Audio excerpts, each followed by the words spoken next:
Beautiful sky tonight at sunset. I'm sure it'd be beautiful out at the beach. Look at those pink clouds. And then it turns to orange. Gorgeous. I have the best viewing from my front porch.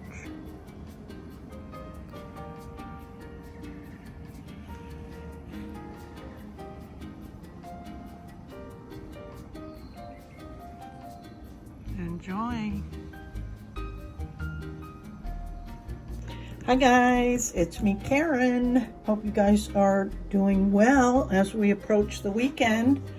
Yeah, I've really been trying to make a bunch of videos every day, and then that way I can have them edited and uploaded and ready to go, and then can release them every couple of days. So I'm not behind. I feel much better when I'm organized.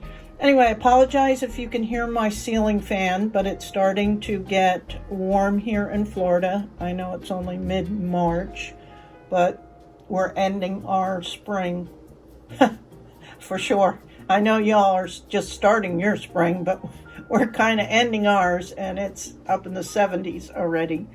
So this particular room gets really warm.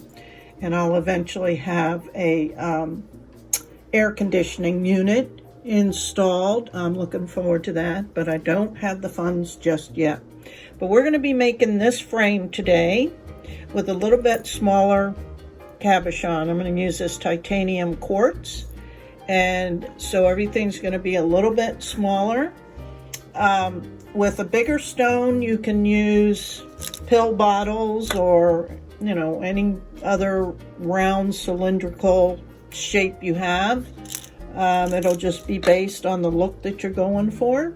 But with this one, since it's so small, and I already did 2 frames,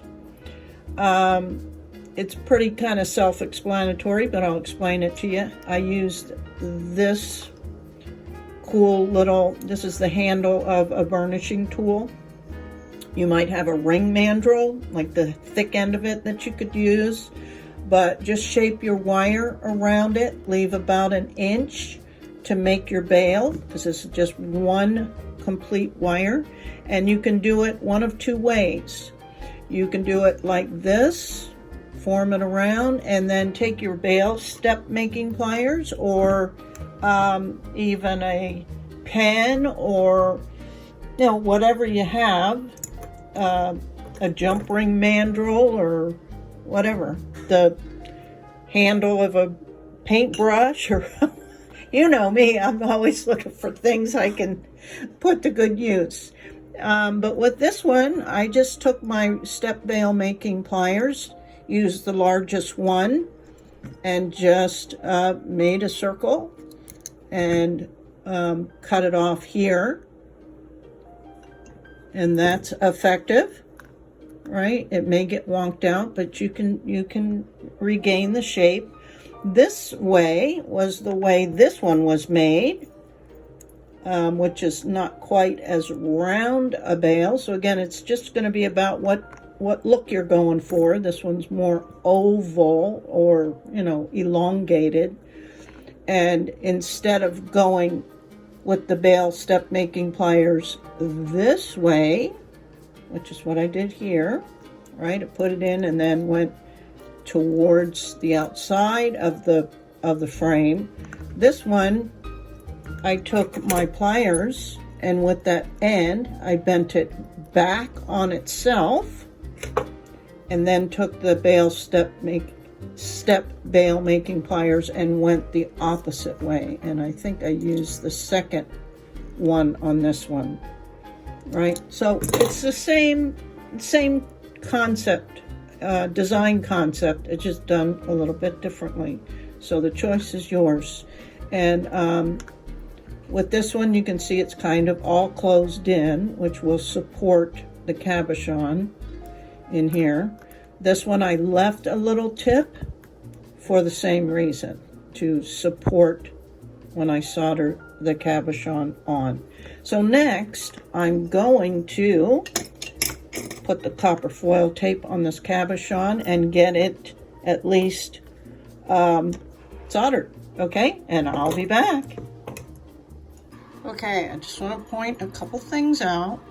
I just did one layer on the back and the sides. I didn't really put the tape over the top, and using that little tapping motion. So this is kind of a rounded bead, you know.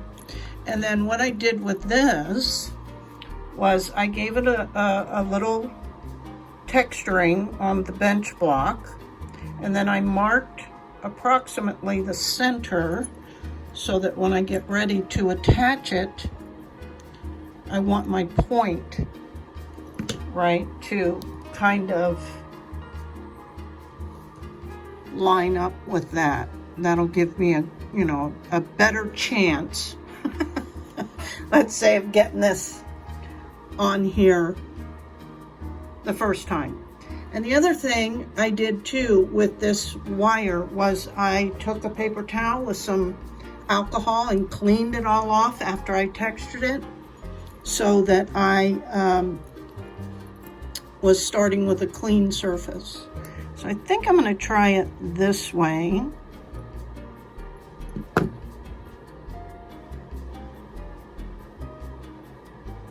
Not knowing for sure, I may end up putting it on my trusty washcloth, but we're going to try just tack soldering it quickly on here and see how it goes. And of course for this, since I'm going to be doing the copper patina, my studies have proven that silver gleam is the best solder for accepting the copper patina. So that's why I'm using silver gleam. So I'm just gonna put some flux on there, line that baby up again, eyeball, make sure it kind of looks straight, clean my tip, and we're just gonna tack solder. I may have this camera too close. Whoops, that's not what I wanted to do. Well, actually what I did was I got my washcloth out, I flipped everything over and decided to attack it from the back. So now I have a good view and I can move things as I need to without them slipping and sliding a lot. And if I need to, I can always hold everything down like this, which is exactly what I'm going to do. And I'm going to go ahead and tack solder it first and make sure. Now this is a thick wire, so you may have to give it a minute to attach to the copper wire. Sometimes it'll look like it has, and then when you move it, you discover it hasn't. I'm going to tack the other side as well, just in case I got lucky. But that's why I'm holding it on here a second, for that metal, hopefully, to heat up to receive the the solder. See, I'm not so sure it's attached. I'm going to let it cool a second. And then let's see. Yay, but it's not quite centered.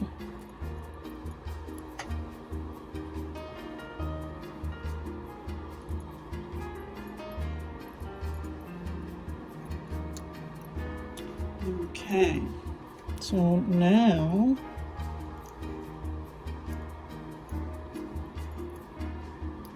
let me see if I can adjust this frame, because the top section here looks nice and centered. It's just that point, and even the sides aren't too far off. So let me see if I can just adjust this frame a little by manipulating it a little just to get it to come into shape.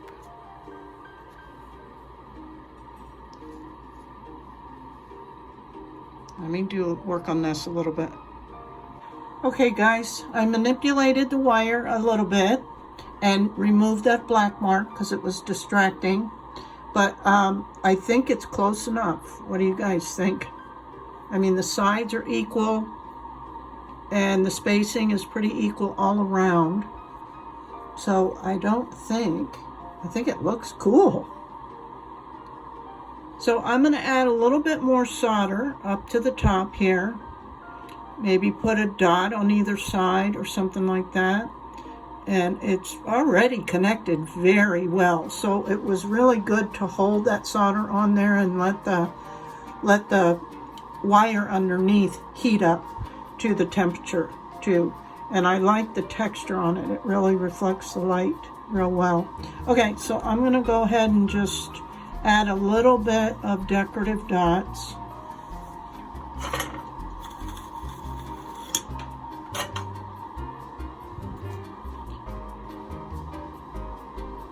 I don't want to do too much because I actually like how it looks right now. It doesn't need a whole lot. Zoom in a little. And again, keeping in mind that gravity plays a part. And I just want a little bit of solder. I don't want a lot. I'm going to try and get a dot right there. And I can always add to that. But oh, look how cute. They're little. I never get little dots. Oh, that's exciting. I wonder if I should stop. Well, I don't know. I think it needs a little bit bigger dots. Aren't they cute though? I'm so excited about that. See, I'm still learning. Okay, I'm going to try and get them a little bit bigger. Oh, that one came off. How about that? They both came off. Okay. There's a lesson in that theory of you have to let the iron or the, let's try that again. Have to kind of let the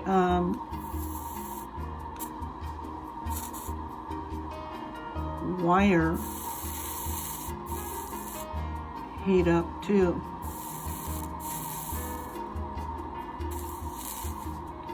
There, that's better. A little bit bigger. And see, the next one is right on the seam, so it kind of opened up when it. Okay. It's not quite round enough. Let's see if I can. Okay, that's better. See if we can get this one to match that. Oh, I like it. I like it. Well, I hope I wasn't off camera. Okay. And look, looks like that tape's come loose a little bit. It's probably because it got too hot. Let me burnish it back down. Sometimes you deal with that when you don't get the tape up over it. Whoops. So let's evaluate that. Let's make sure those dots are not going to come flying off. Okay, I like it. And because I was only tack soldering, it didn't get super hot. So that's that. Now I'm going to clean it up and then I can apply the patina, the copper patina. And that's pretty simple design, guys, but I dig it. I think it's very retro.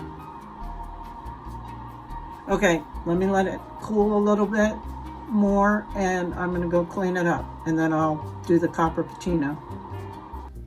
I like this so much. And even if I did not do the copper patina, I think it looks really pretty. It's like mixed metal, right? Because that silver gleam is so shiny. It looks great. But I'm going to go ahead and try the copper patina, because that was what I originally intended. And I'm going to be straight up honest with you guys. On the last segment, you saw where that tape was coming, pulling away from the edges. So I evaluated that, and I ended up taking that tape. I disassembled the whole thing, took the tape off, and used a different tape. And I think that was the problem, because at first I was like, I wonder if there's some kind of coating on this titanium coated druzy that's preventing that from sticking, adhering real well.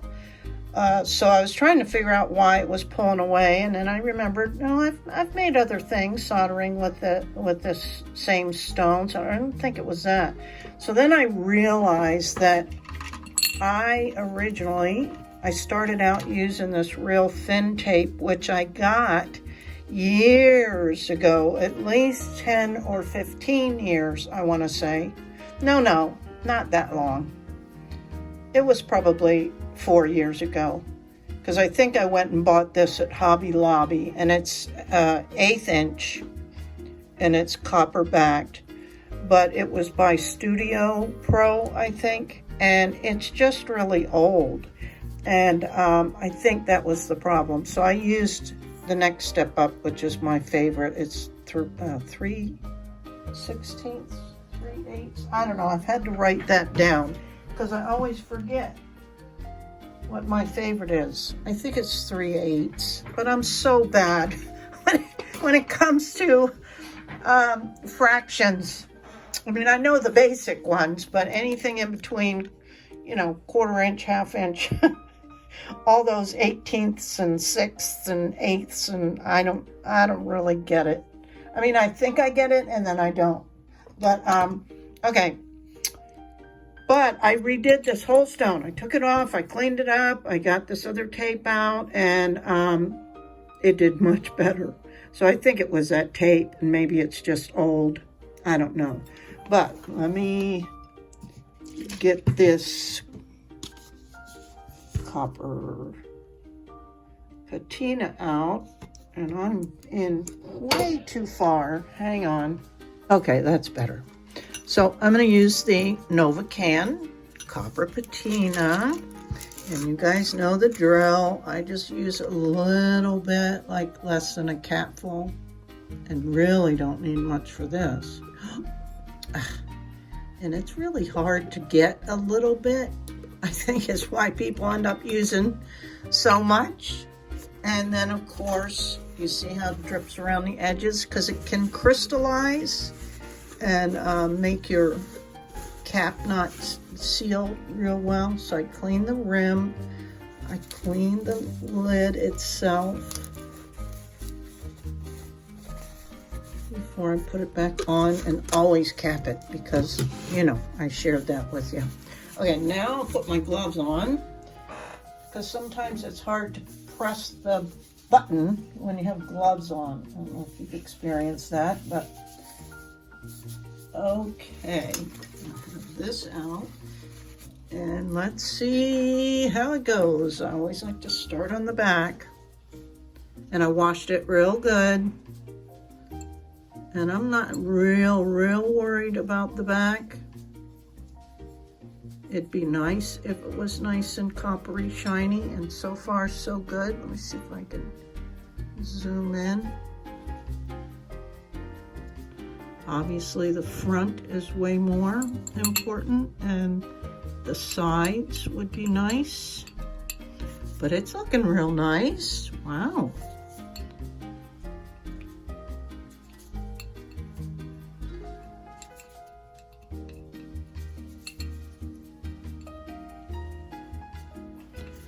And let's try this front part.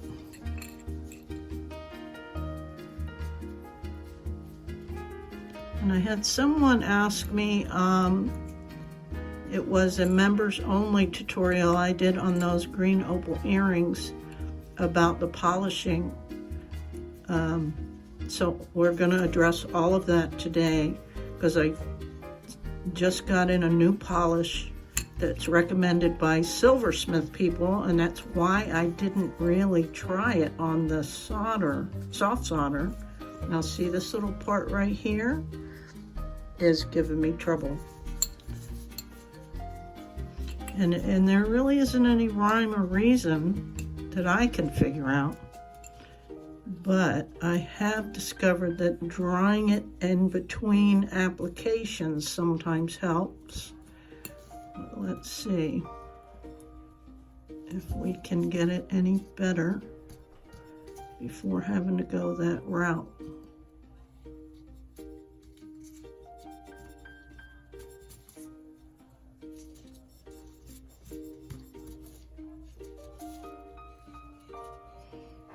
Isn't that funny?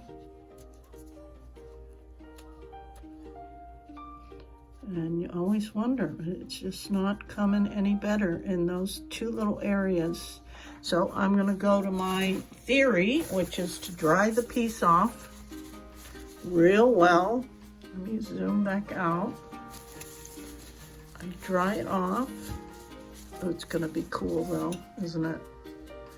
And somewhere I read, I don't know if it's on the bottle or not, that they don't recommend that you wash it after application, that the water will turn it kind of it removes the copper patina and makes it kind of like pewter.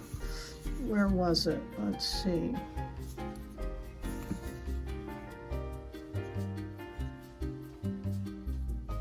Yeah, it just says wipe away excess solution. It doesn't say to wash it up. Apply patina generously with a clean plastic handled brush. That isn't necessary. Continue brushing until desired finish is obtained. Then wipe away excess solution. Polish with a non-abrasive cleaner polish if required. Thoroughly clean project to remove flux residue, remove accumulated oxidation. Properly prepared surface will appear bright and shiny. So that's what they say. And it's certainly not bright and shiny. But again, this is for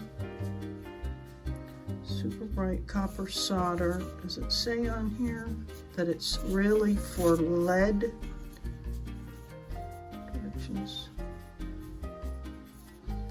It does not, but I think I read it on the website that it works best for lead solder. But we're going to start fresh. I'm going to start all over again. Let me see if I can just get a little bit out.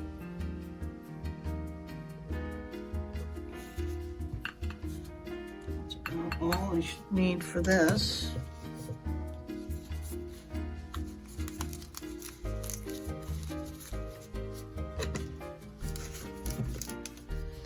And let's try it. I'll zoom in again.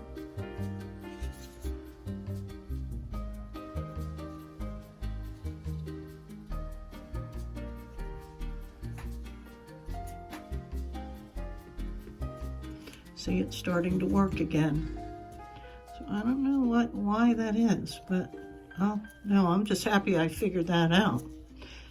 And getting down in there isn't easy, but we're doing it.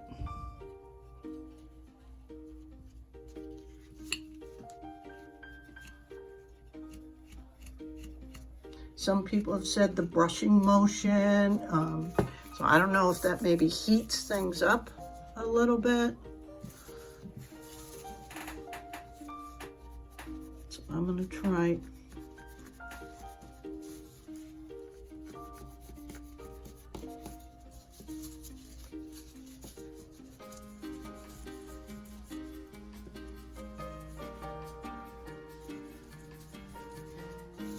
That isn't so good. Let me do a little bit more. Try that once again. And I'll do that off camera because I don't want this to be too long. Okay, now that it's good and dry, I'm going to experiment with this Fabuluster, which I recently got, and it worked real well on the silver. And we're going to give it a go on the copper. And I'm going to use my Fordham. I'm new at this. I'd recommend, though, you can either use your Dremel with one of these mop heads. I'm going to use finger cots just to keep my fingers from getting disgusting. And I'm going to put a mask on because inhaling all this kind of stuff isn't good. And the ones I did the other day, the silver, I did outside. Well, we'll see. Can you tell I have a mask on? Because I just put my mask on. And so I'm going to start it up. I'm going to get a little bit on the mop head. I'm going to apply it. And then what this says is after you get a good application, then you can, this will be interesting to see because this Fabuluster says to wash it with hot soap and water to get any of the residual polish out. But I'm concerned that it might have the exact effect on the copper patina. So we'll see. This is an experiment. Here we go.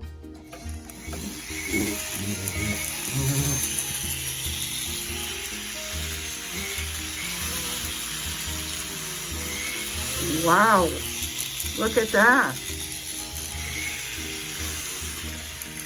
Okay, this is a little difficult for me because of the mask and the camera, but wow, you guys. Oh man, I'm excited.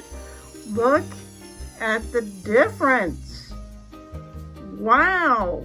And this will also polish just the copper. Okay, I'm going to continue and I'll be back, guys. I'll be back. Holy moly. Isn't that amazing? Now, I will point out, it was hard for me to get down in here, but that might just be where the polish deposited. And once I wash it, which this will all be interesting to see, but wow. If I figure this out, guys, I will give myself a pat on the back. But I'm pretty impressed. I don't know about you, but I am.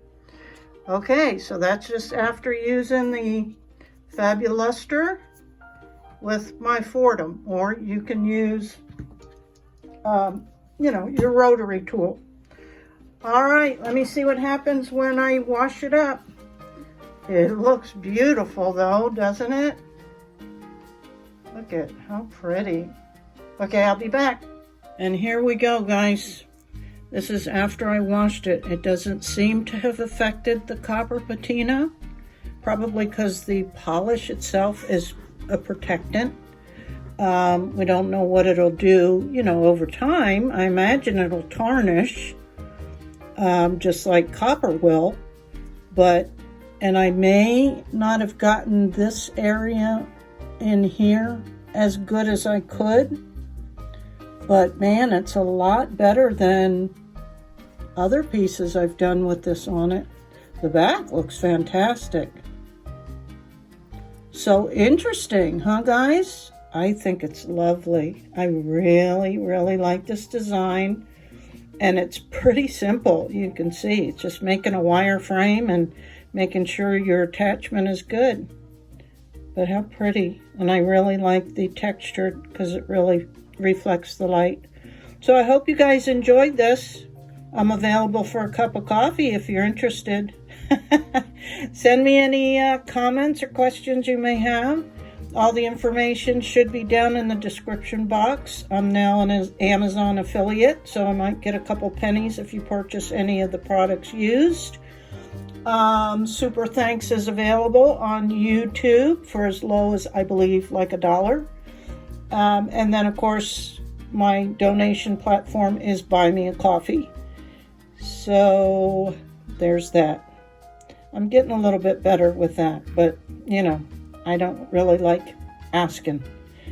But look at that! It turned out so pretty. Okay guys, hope you enjoyed it. Have a super weekend. Bye now.